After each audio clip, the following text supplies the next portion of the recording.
Today I thought we should take a look at the resistor removal process for MD1CS003.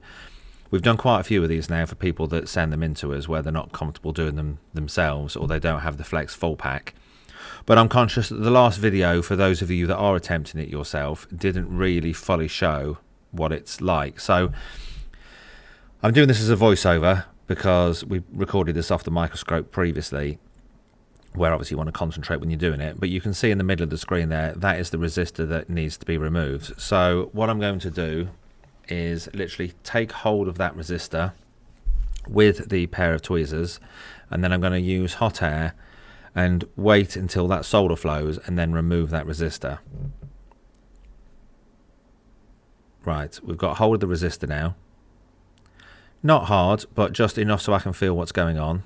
And then we've got hot air, which is running at about 320 degrees. We've got that solder station, rework station set to, and you can see the solder just starting to flow.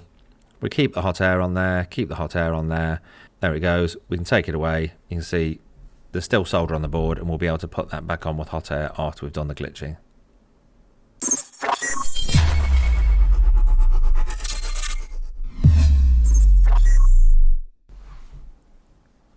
Okay, so the refitment, we're just going to put a couple of drops of flux down there to just let the solder flow nicely, but also with such a grain of sand resistor, this is microscopic. The only reason it's so easy to see is the microscope.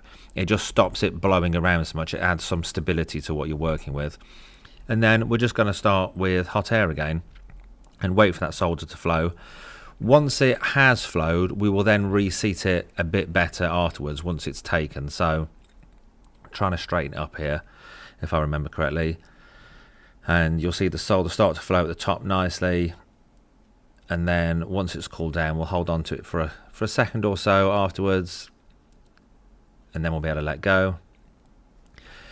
And then just to ensure a good connection, we will then apply pressure, just light pressure on top of the resistor now it's in place, and start to apply hot air again.